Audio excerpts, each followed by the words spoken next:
এবারের মৌসুমটা দুর্দান্ত গেছে ব্রাজিলিয়ান ফুটবলার ভিনিসিয়াস জুনিয়রের। নিজের ক্লাব রিয়াল মাদ্রিদের হয়ে জিতেছেন লা লিগা, এমনকি ক্লাব শ্রেষ্ঠত্বের পরিমাপক চ্যাম্পিয়ন্স লিগও, যেখানে বড় ভূমিকা ছিল ব্রাজিলের এই ইয়াং সেনসেশনের। তাই এতদিন এবারের ব্যালন ডিওরের দৌড়ে সবার আগে ভিনিসিয়াসের নামটাই ছিল আলোচনার কেন্দ্রে।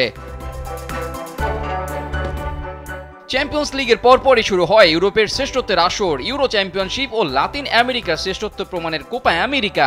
এবারে ব্যালন ডিওর জেতার ক্ষেত্রে এই দুইটা আসর যে ভাইটাল ফুটবলারদের জন্য, সেটা আগে থেকে হিসাব করা, সাথে লিগ আর চ্যাম্পিয়ন্স লিগের পারফর্ম যোগ করবে বাড়তি মাত্রা। সেক্ষেত্রে ব্যালন ডিওর জয়ের জন্য ভিনিসিয়াস হতে পারতেন সবচেয়ে যোগ্য ফুটবলার। যমুনা রেফ্রিজারেটর, খাবার ফ্রেশ তো লাইফ জম্পেশ। কোপার গ্রুপ পর্বে সেই স্বপ্ন বাঁচিয়ে রেখেছিলেন ভিনি। দ্বিতীয় ম্যাচে জোড়া গোল করে আলোচনায় আরও এক ধাপ এগিয়েছিলেন এই ব্রাজিলিয়ান উইঙ্গার। তবে শেষ ম্যাচে হলুদ কার্ড দেখে গ্রুপ পর্বের ম্যাচে এই কার্ডের সংখ্যাটা 2-এ নিয়ে যান, যেজন্য কোয়ার্টার ফাইনালের মহা গুরুত্বপূর্ণ ম্যাচে খেলতে পারেননি ভিনিসিয়াস, যেজন্য দলের হয়ে আর ভালো কিছু দেওয়ারও সুযোগ থাকে না।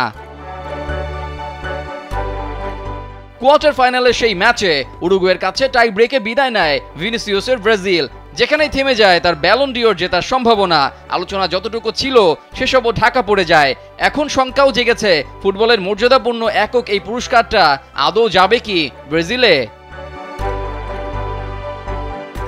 ভিনিসিয়াসকে নিয়ে ব্যালন ডিওরের আলোচনা ইউটার্ন নিয়ে চলে গেছে রিয়ালে খেলা তারই সতীর্থ ফুটবলার জুড বেলিংহ্যামের দিকে।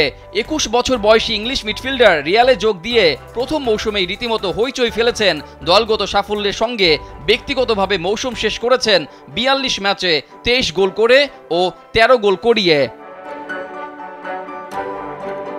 ব্যালন ডিওরের ভোটে বেলিংহ্যামের পক্ষে কাজ করবে ইউরো চ্যাম্পিয়নশিপও। ইংল্যান্ডের জার্সিতে শতভাগ প্রত্যাশা পূরণ করতে পারছেন সেটি তার দলের সমর্থকেরাই হয়তো বলবেন না, কিন্তু ম্যাচের ভাগ্য গড়ে দেয়া দুটি দুর্দান্ত গোলেরই মধ্যে করে ফেলেছেন বেলিংহ্যাম। টুর্নামেন্টের গ্রুপ পর্বে সার্বিয়ার বিপক্ষে ইংলিশদের একমাত্র গোলটি বেলিংহ্যামের, আর শেষ 16-এ স্লোভাকিয়ার বিপক্ষে 1-0 গোলে পিছিয়ে যাওয়া ইংল্যান্ড যখন টুর্নামেন্ট থেকে বিদায়ের মাত্র মিনিট দেড়েক দূরে, তখন বেলিংহ্যামের বাইসাইকেল কিকই উদ্ধার করে ইংল্যান্ডকে। রিজাউল করিম, কালবেলা।